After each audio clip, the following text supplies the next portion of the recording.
It was February 18th, 2020. I had a condo not too far from here. It was 2 o'clock in the morning. I heard these loud knock on the door.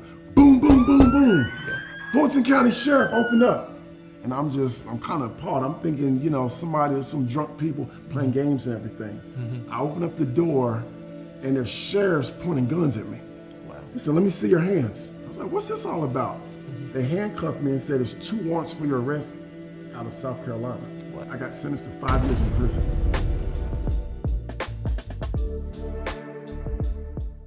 Hello and welcome to the Property Power Play, where we empower you with the tools necessary to play the game of real estate and win. I'm your host, Kito J Johnson, and I'm excited to be here with my friend and brother, Idris Talib. Idris, thank you for being here. My pleasure. I've been looking forward to this for a long time. I have as well, and the truth is, Idris, I've followed you for years. I know we just connected a year and a half or so ago, but I've followed you for years, and you've always been an inspiration to me and to my real estate journey. And I'm excited to have this conversation with you today. You have had an amazing story, and so I want you to just hop right in and let's talk about where you've been. Okay, perfect.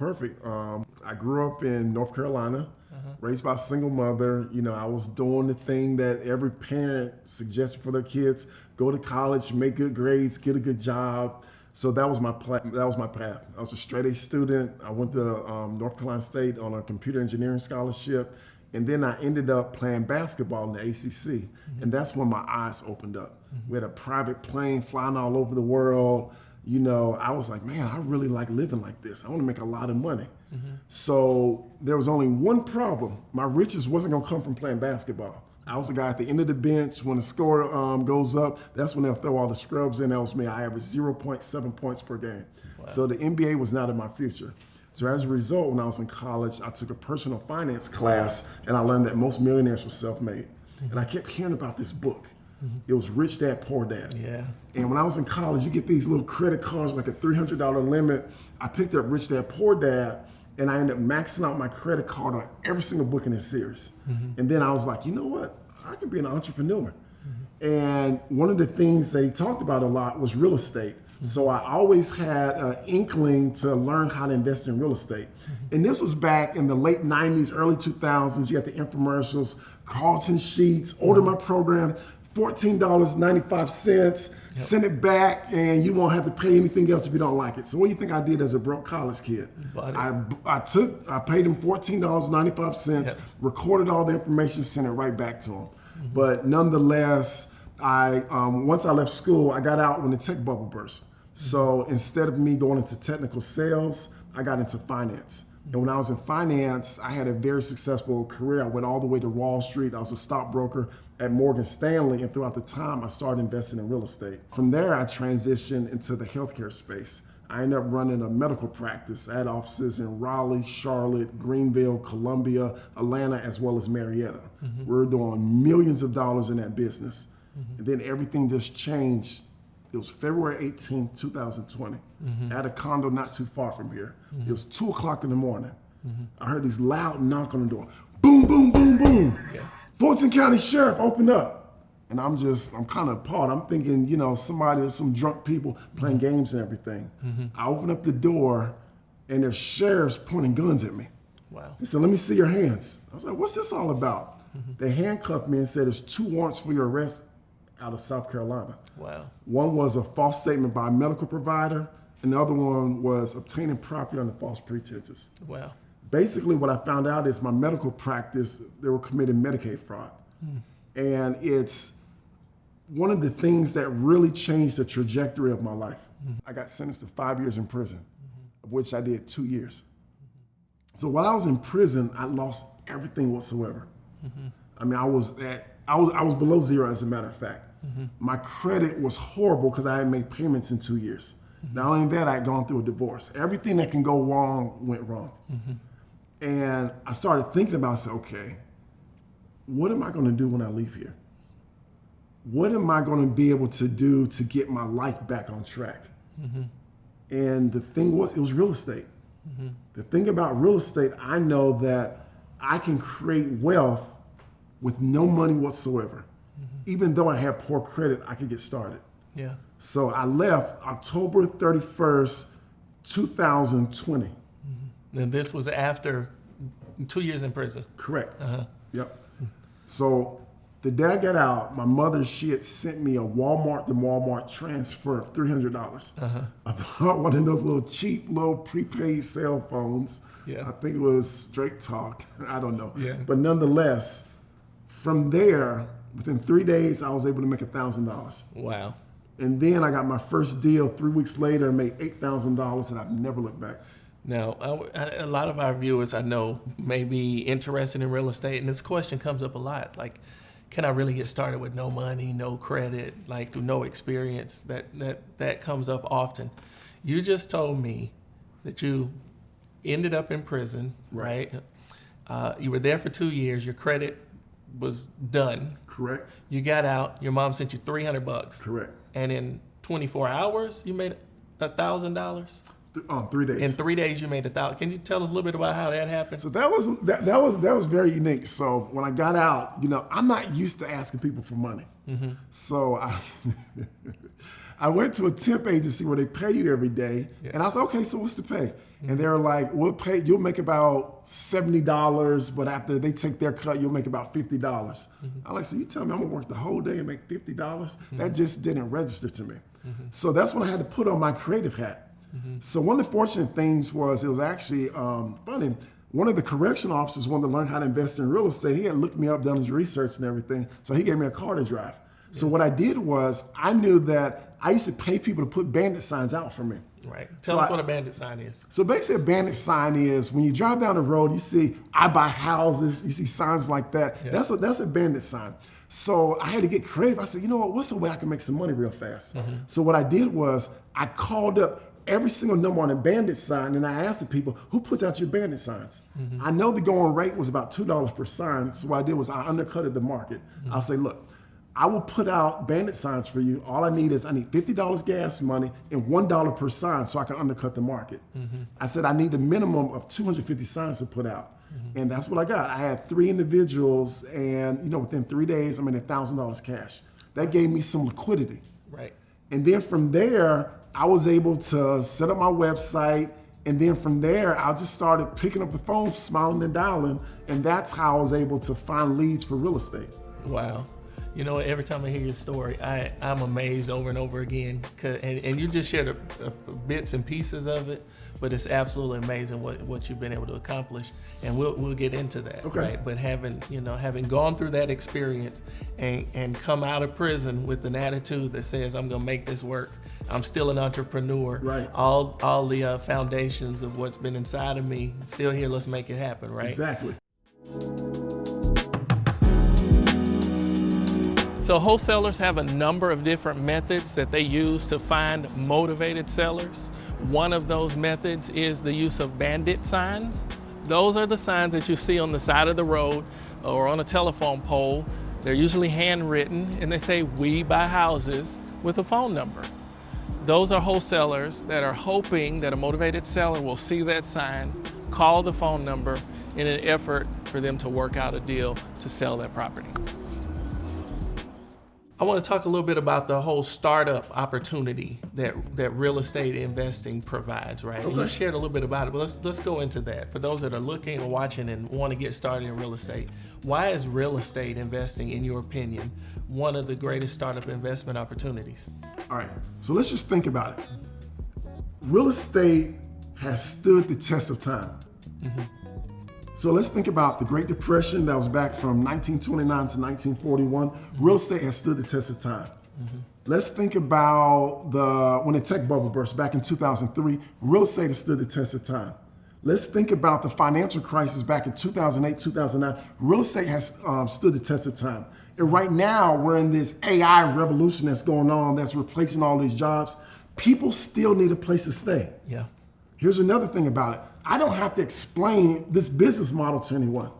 Everyone knows about real estate. It provides shelter for you. Here's another thing, like I mentioned for myself, a lot of businesses can't get started because they need funding.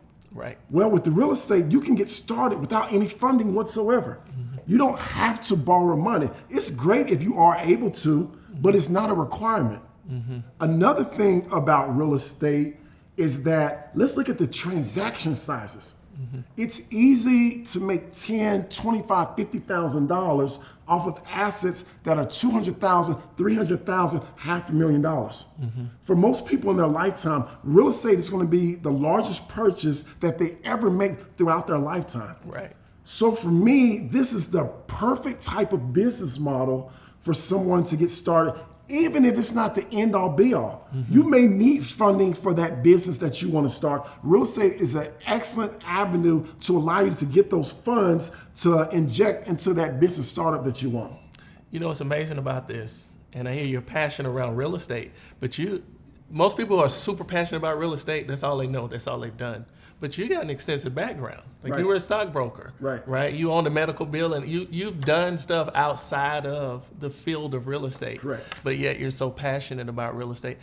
Is it safe to say that you feel like real estate should be the foundation of all investment strategies, whether you're doing other things or not? How do you feel about that? Absolutely. And the reason why I say that is because let's think about what we're looking to do when we create a financial plan. We want a foundation for security, and we want one for wealth accumulation and then wealth preservation and distribution. Real estate can be the foundation for all of that. It's going to give you your cash flow every single month. Guess what happened? Today's the 3rd. Guess what happened 2 days ago? I collected rent. Right. On the first of the month, no matter what, that rent comes in month in, month out, month in, month out, month in, month out. Right. You know, I always tell people we have residual bills. We should have some residual income to offset those expenses. So that's something that comes on. Not only that, real estate is an asset. Long term, it's always going to go up in value because they're not making any more land. Right. And then not only that, especially as you start making more and more money, your number one expense becomes taxes. Yes. There's so many tax benefits from real estate. And that's why I feel that real estate should be the foundation of all financial plans. And you may love investing in the stock market. Right. You may love being an entrepreneur. Real estate allows you to have a foundation so you can take risk. In case those businesses experience some type of volatility and everything, you still have that cash flow coming in, month out, month in, month out, which is providing you a great foundation to be able to ensure that you have some financial security for yourself. That's amazing. That's amazing. I agree 1,000%. Let's flip the coin, right? So there are pros and cons to everything, right? And obviously, we're talking about all the pros and the advantages. Right. What would you say are some of the cons that a new aspiring real estate investor should just be aware of? I would think one of the biggest cons is how you take advantage of leverage. Because basically leverage is just borrowing money. Okay. So with that being said, you always have to be able to kind of assess the market. And then you also need to be able to assess what happens if the market changes. For example, if we look at anyone who purchased a house a couple of years ago, they may have got locked in an interest rate 2, 3, 4%. Okay. Well, we have individuals they were doing, especially if they were doing flips, in their minds, the market kept going up. They had their after repair values at a certain point, but now interest rates have shot up. So demand for their product has slowed down. Right. So a lot of them, they're upside down in their projects. They borrowed all this money.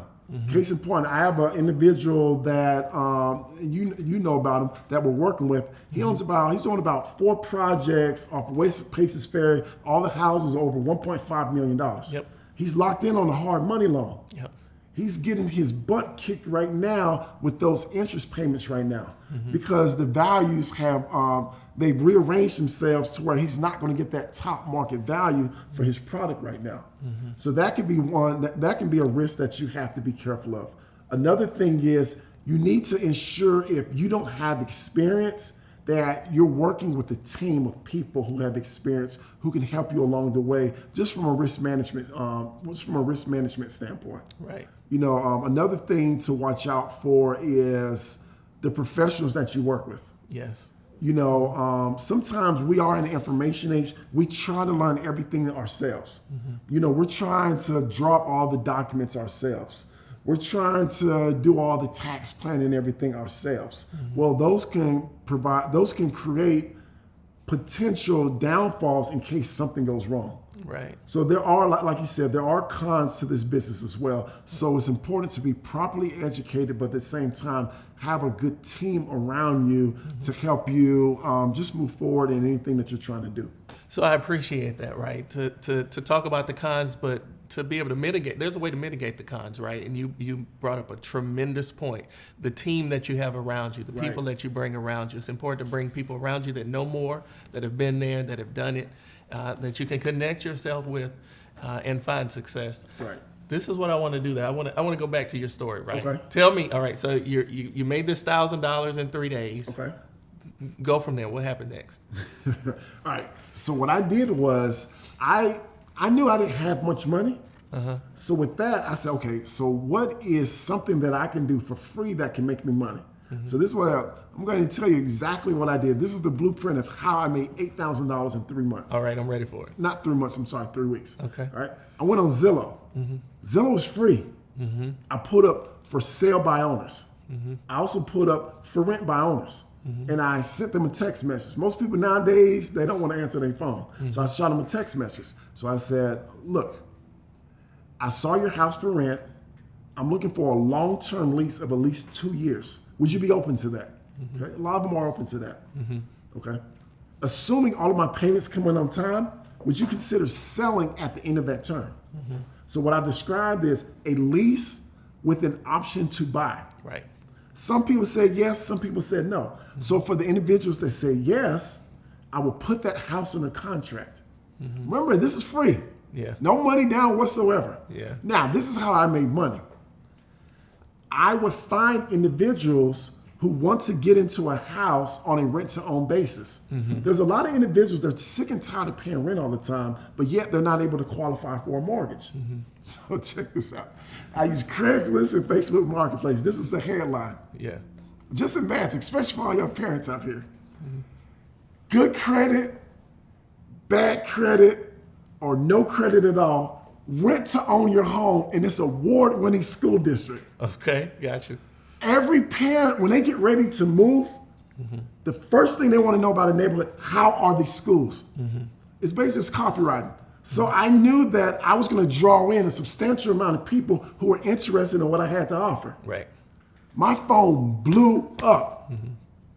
And when they called me, I would just do my due diligence. I was trying to find out, okay, how much money can you put down? How much money can you afford every single month? And then I would invite them out to the house. And at that time, it was first come, first serve. As a matter of fact, it creates a bidding war because people are very interested in being able to get into a house on a rent-to-own basis. You know, I found this couple. They had two small young children. One was a boy, one was a girl. They came in, and as a matter of fact, I made a little bit more than $8,000. So they put $8,000 down, and then the payments on it was $2,000 every single month. I gave the person that I was getting the house from $1,750 a month. So I was able to cash flow $250 every single month as well. Wow. And that's how I got rolling. And then from there, I just kept it going and I kept it going. You know, another thing that happened to me was I was in another city. Because when I got out of prison, I got out 6 months early, I was in Columbia, South Carolina. So that was a totally new market. And then this was during in the middle of the pandemic. So as a result, we were in a seller's market. And at that time, prices kept going up. So one of the things I had to do was I had to change up my strategy. For people who had houses for sale by owner, one of the things that I did was whatever it is they were asking for, I would give them what they're looking for. Most people, when they think about investors, it's I have to buy low, sell high to create a spread for myself. Right. I said, well, you know what? I can offer them full market value and still make money for myself because I know that's what they want. I'm able to control the asset, you know, especially, you know, I'm not a realtor like you. So I have to have equitable interest in that property. Right. And I do that by conveying a contract with them. And then once I was able to do that, I would just market for people who are looking for that product. And then I'll have to go back, renegotiate, create a spread for myself, and that's how I'll make money. Wow. And so $8,000, that was your first deal. That's my first deal. First deal. And so how long has it been since then to now? It's been a little over 2 years. A little over 2 years. Is that, I mean, first of all, thank you for breaking the strategy down.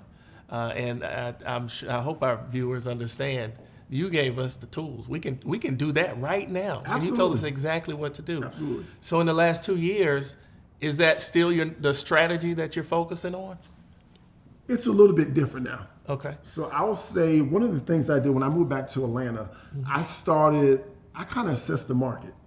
You know, my niche is high-end real estate. I love homes, anything over $700,000. Like I said, no cash, no credit, no rehab projects. That's my particular niche. Now on the disposition end, my target market are entrepreneurs.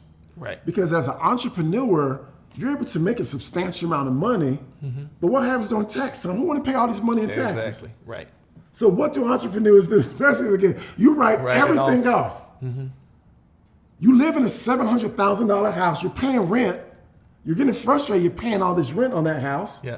But during tax time, you may have generated $1 million in business, but you're showing a $40,000 income. Yes. No lender is going to approve you for a $700,000 mortgage when you're showing $40,000 of income. Right. Even though you may even have a 700 credit score. I know you can afford that house.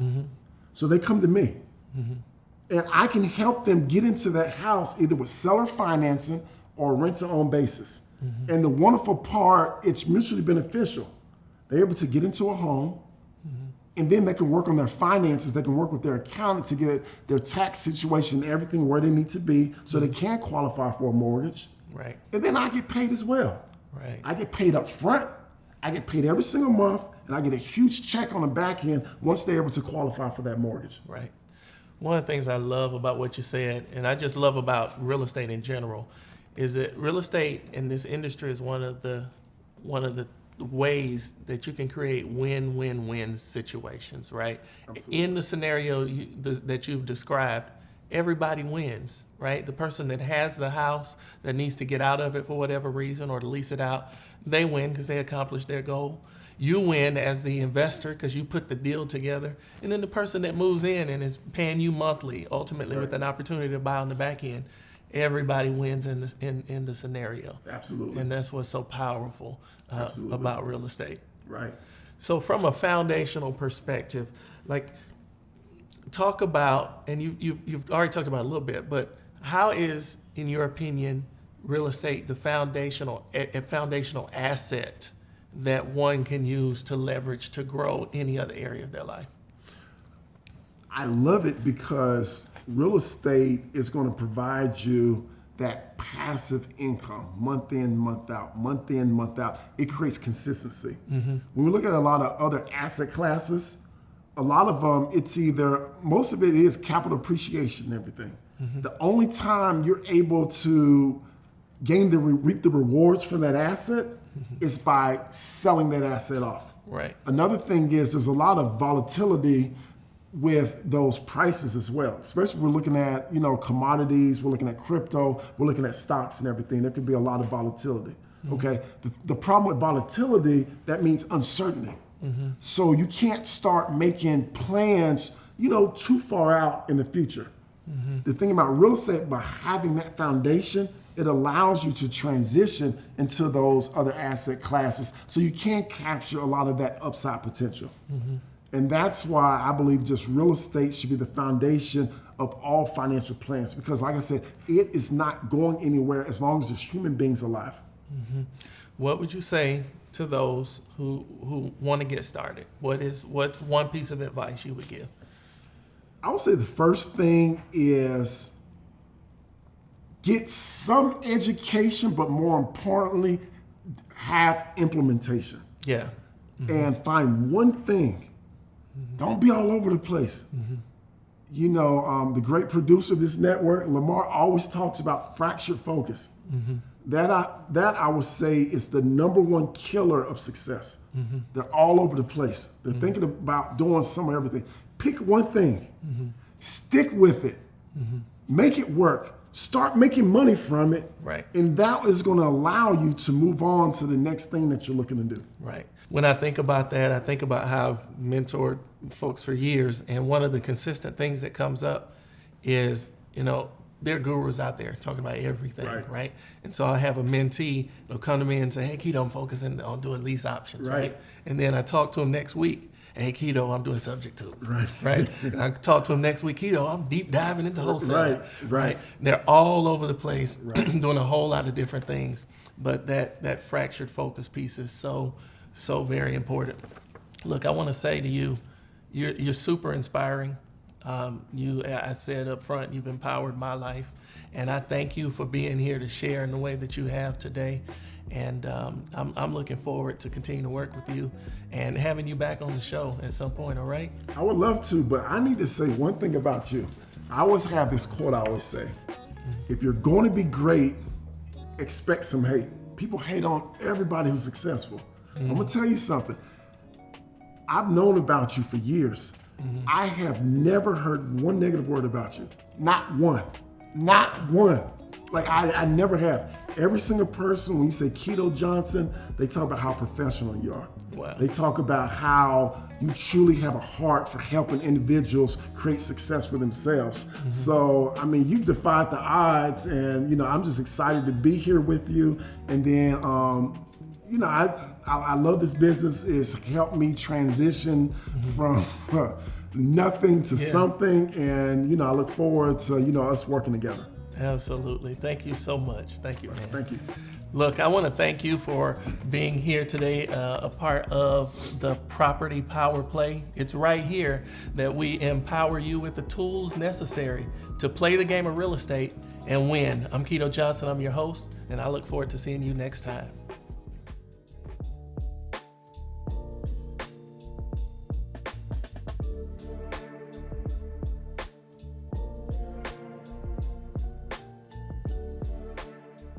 The Convo, the two-time 2023 Telly Award-winning network and your home for conversations around Black wealth, available on all platforms.